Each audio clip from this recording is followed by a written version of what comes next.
Alright, so the first thing that I'm going to do before I start on this power steering box, I'm going to try to take this inner fender liner out. And I've got a lot of the Christmas tree plugs. I see I missed one. Let's see if I just pull this out. Ow! Yeesh.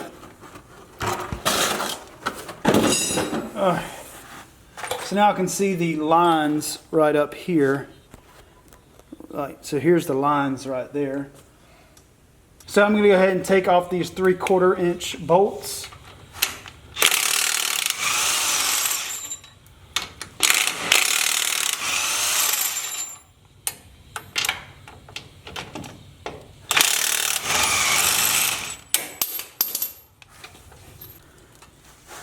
Now I'm going to be taking off these sector shaft bolts. It's just for the brace. I just put this stuff on. You fool! And there's also one on the back side that I'll be taking off. I'm going to be taking off the pitman arm or the drag link bolt and taking off the drag link. So now I'm going to be taking the, what is this, a 13 millimeter, and taking the bolt off the steering shaft.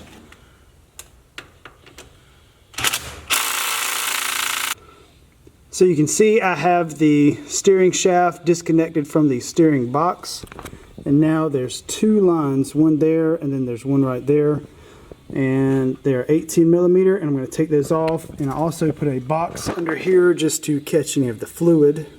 So these are kind of a pain to get to, but that's why I took that inner fender out of the way. So with the lines disconnected, I'm going to try to get this pump out.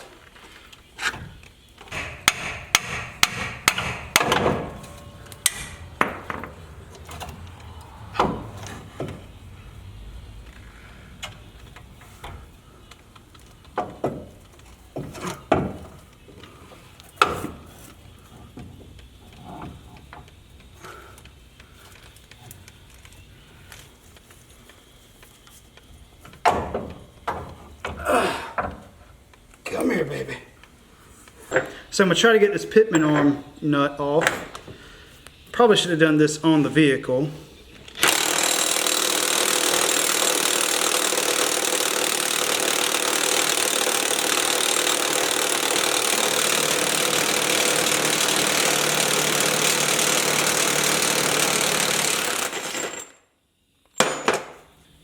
Oh yeah, easy.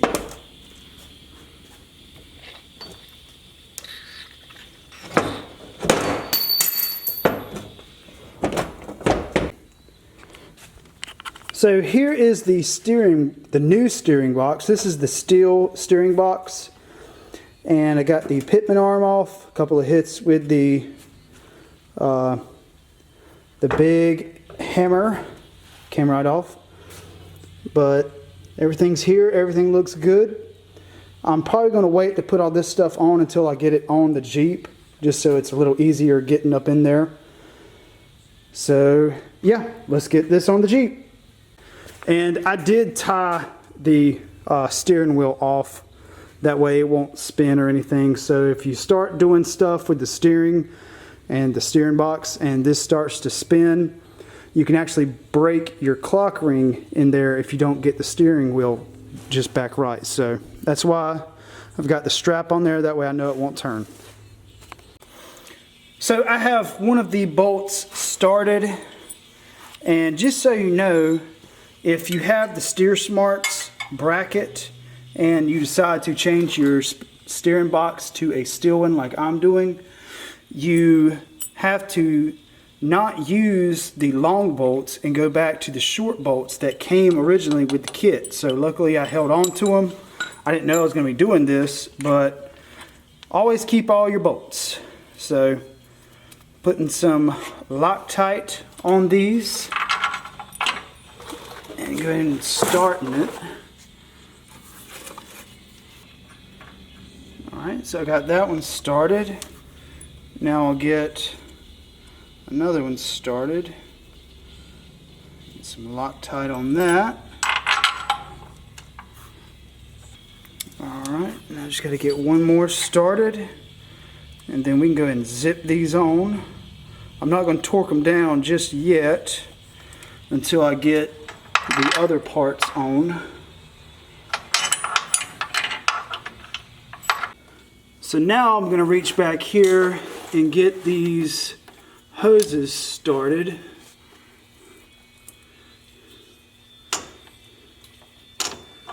And they just go right back to the factory spots just nicely. Make sure your O-rings are clean. So I have the lines all on, and now let's see, where are we?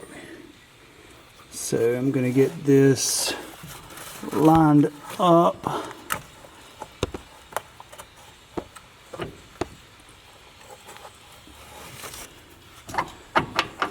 Oh, come on, baby.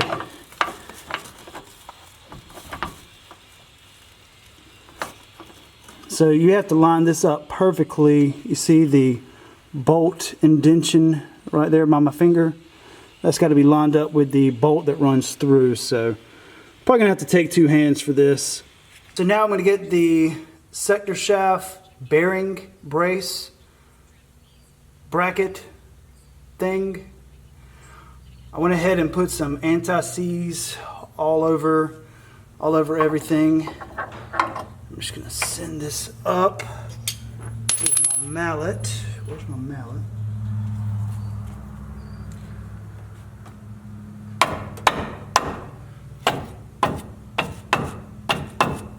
Like a glove. Perfect. So now I'll send these bolts back in with a little bit of Loctite.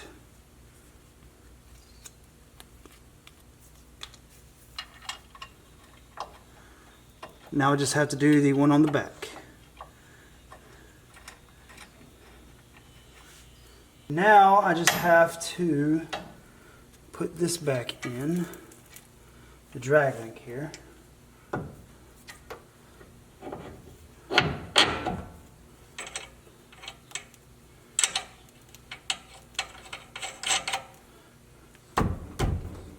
All right, I'll tighten that up later. It started raining, so sorry about the noise, but that's everything for the power steering, except for putting the fluid in. I'll do that last. But I'm gonna get this inner fender back in, and then probably start on the rear next. That way I can set everything back down on its own weight. Alright, so in the rear, all I'm going to be doing is replacing the shocks and the coils and the track bar. So I'm going to go ahead and take out the shocks and the track bar, and I'm going to go ahead and loosen up all 8 bolts on this 4-link back here. And the reason I'm doing that is because these have been torqued to this ride height right here. And of course I'm raising the ride height, and I want them to be torqued at the future ride height. So I'm going to loosen them up, and then I'm going to put them down on their own, put the Jeep down on its own weight, and then torque them down.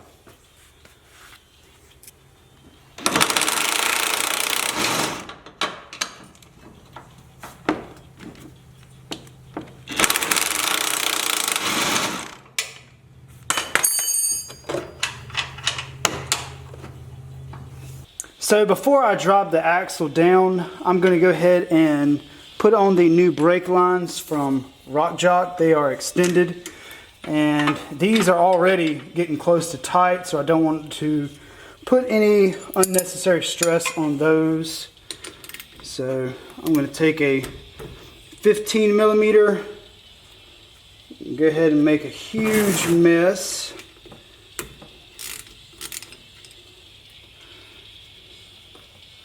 Alright, I'm going to save that bolt because I will be reusing it. Then up top it is a 16 millimeter and a 12 millimeter. And break those open.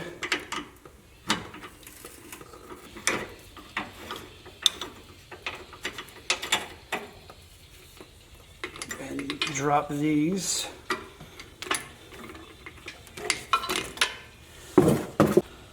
So this is the new brake line. I'm going to go send it through this hole and go ahead and get this started. And go ahead and get it started on the bottom also. And I'll be getting new banjo bolts. 5/8 right there. I'm taking that 12 millimeter. Tighten it up.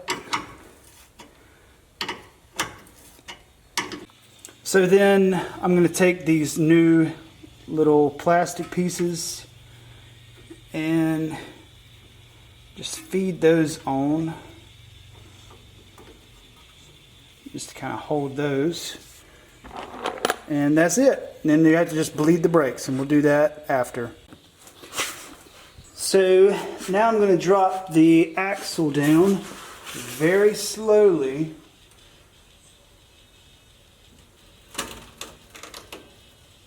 Marty, you must be extremely careful not to... The vent line's getting a little tight. All right, hold on.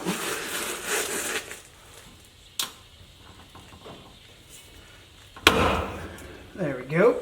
Perfect.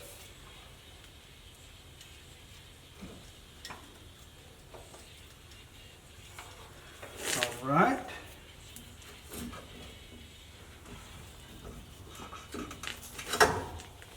There's one coil, and now I'll get the other one out.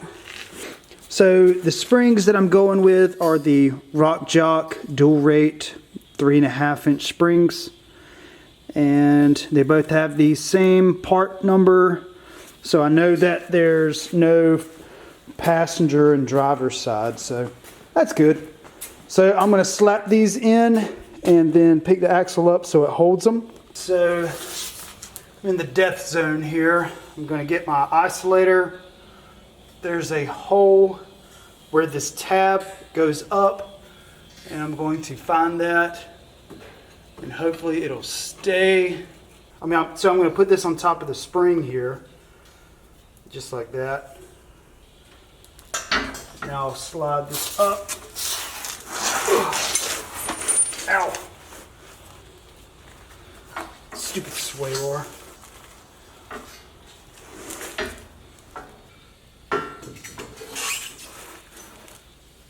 Alright, so I'm lining up everything just to make sure that it's all happy. That's simple. So now I'll do the same thing to the driver's side. So I picked the axle up and made sure that the springs are seated properly. And now I'm going to get these shocks in. I'm just going to be using the factory bolts. I'm just going to send this up here. Get that one started. Just get a nut on the back side. It's kind of hard to start with my finger right here. This is what I call a Band-Aid, a duct tape Band-Aid. Sick. So now that I have the shock in, I'm going to take these Jock bump stop extenders and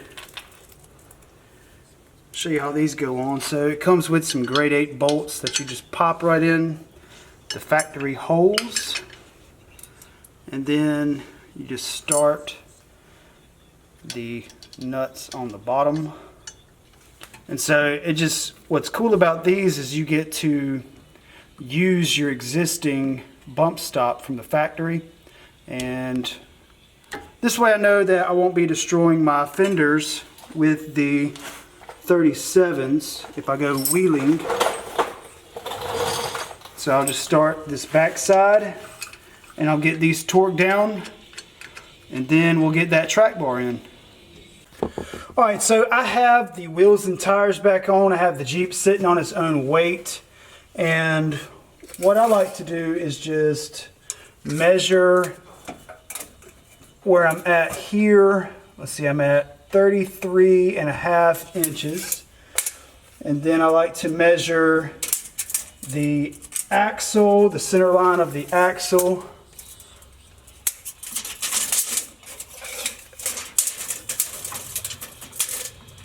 Look, he's already tangled.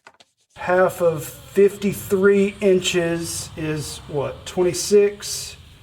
So that would be... Alright, so now I'm going to get a center measurement on the Jeep itself. I'm just going to use this bracket up here. So I'm going to go just frame to frame. Alright, so that pretty much gives me my measurement of what I need. I'm going to get the track bar to the measurement right here, and then we'll put it in. Alright, so I'm going to put this end right here.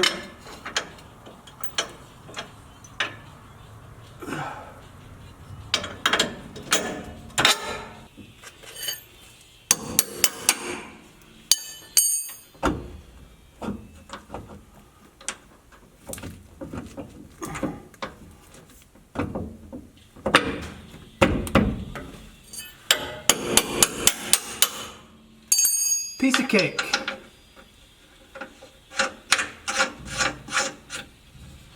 So now I just have to tighten up on this collar right here and torque these down properly, and we'll be done with the rear track bar. So the next thing that I'm going to be putting on the rear is these rear sway bar extensions. And pull this up just a little bit. So just put the nut on. Just like that, just get it started. And then we just take the bolt, get that started.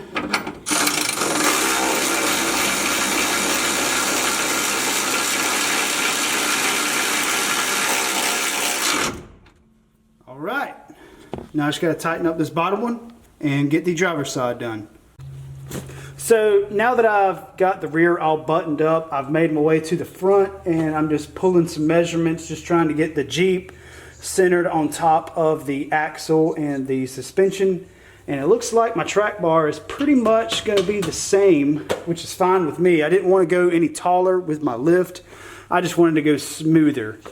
I got the track bar where I wanted. The bolt just went right in once I kind of adjusted the Jeep. Alright, so I'm going to start torquing this down. I'm going to probably start with the track bar, go ahead and torque it down, and then I'll work on the control arms. It did pick it up a little bit more in the rear by an inch or so, but that's what I like. I like the rear to be just a little bit higher for gear, camping stuff, and tools and stuff like that. Oh man, it looks good. The caster is exactly where I want it.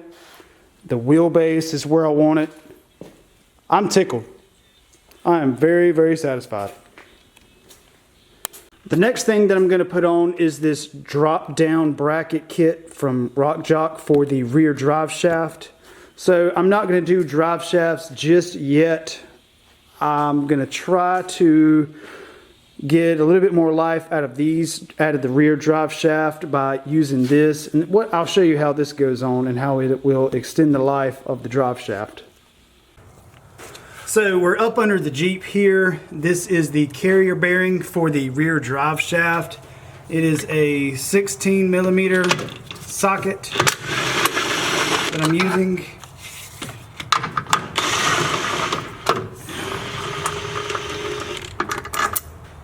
So I'm going to take all these out.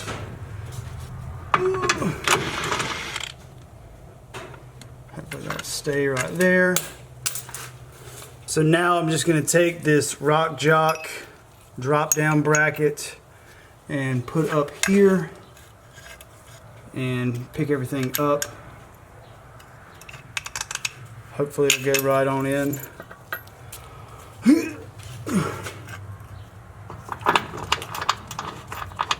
I'm gonna get this one started.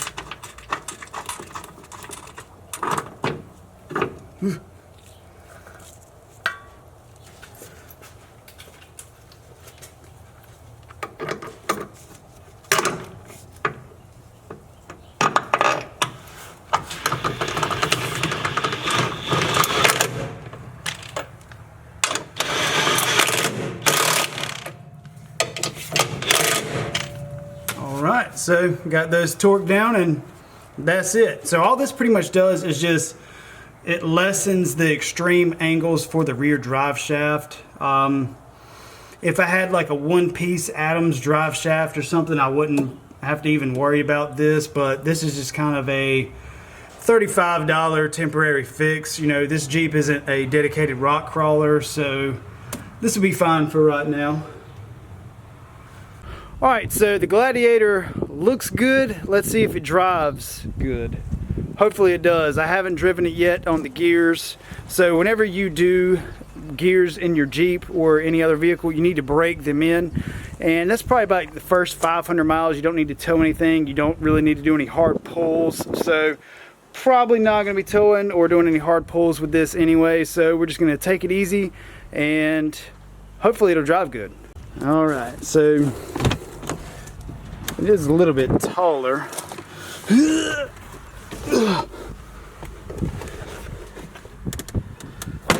Oh yeah, and I put one of these cell phone holders from Bullet Point with a GoPro mount, so that's pretty cool. And then I've got my little radio holder. So I did go through on my Taser, and I told the Taser that I had put 37-inch tires on it and that I had changed the gear ratio, and I had to do a bunch of stuff with that, the on and off feature. So in order to do that properly, you have to drive it. You've got, so the Taser with the manual transmission requires that you take the battery off, and that's also the auxiliary battery. You have to take it all off and let it sit for a minute, and then you have to go drive it. You have to go through all the gears, and then you have to put it in 6th gear and hold it while accelerating for 30 seconds. And then you have to disconnect. So after you drive it for a period of time, you have to get it back stopped and do 2 sleep cycles.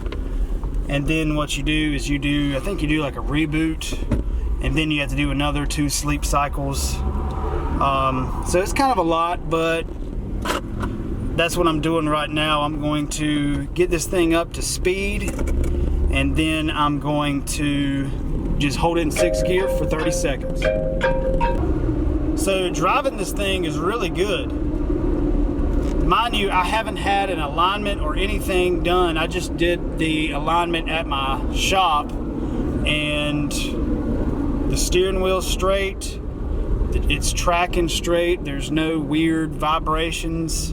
The tires are starting to roar a little bit, which is not bad. I like the little roar in the tire. This Rotomon is kind of terrible anyway.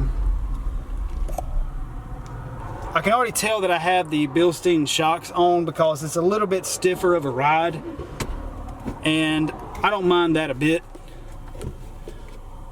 I like a little bit stiffer of a ride. Man, these gears feel so amazing. But just shifting these gears, it is absolutely a game changer. Holy crap. These 513s are awesome. I feel like I'm driving like a factory Gladiator right now. This is, I'm ecstatic right now. This is amazing. Let's see, going into 6th gear right here. One hand on the steering wheel. The road that I'm driving isn't that great. Going 55, 56. I mean, this is awesome. This is exactly what I wanted. And this is not even with an alignment. It's awesome. I can give it gas in 6th gear and I'm gaining speed. So with the 37s before the 513s, I just bombed around everywhere in 4th just because I didn't have 5th or 6th gear. So we are at the fairgrounds right now here in Lenoir County where we do the JeepAffair event, and I've got the Gladiator flexed out for the first time with the long arm kit from Iron Rock Off-Road, and I'm pretty happy with it. Easton, what you think? It's sick. So you can see right here, I have plenty of travel, but it looks like I think my shock ran out right there, so I may need a little bit longer shocks. So this is about 3 weeks later. I have broken the gears properly. I wanted to make sure that I put the 500 miles on, changed the fluid, inspected the ring and pinion, make sure there was no issues there. I wanted to do all that before I put this video out, just to double check to make sure I wasn't going to have any issues or anything like that. I knew that I wasn't, but I just still would want to do it. And another thing I did is I put Rubicon fender flares in the front, and what that did was it kind of basically gave me a factory high line, because you can see now where the fenders used to be down here, they're now equal with this hood line. And of course I put the 6 Feet Under Fab decals on. So the break-in period for this was I put 500 miles on, no towing, light throttle, no off-roading, nothing like that. And what I did was the first time I drove for about 20 minutes, and then I stopped, let it cool completely, and then I drove for another 20 minutes, let it cool down completely, just kind of some heat cycles like that. And then what I did was I took the diff covers off, drained all the fluid, and made sure that all of the metal shavings that were inside, made sure all those were out. The differential fluid is going to be super gray and metallic-y, and what that is the material coating on the ring and pinion that has to wear off, and that does get into the oil, and that will get into your bearings. So you want to make sure you get all of those contaminants out of the oil so that the bearings and everything has a happy, healthy life.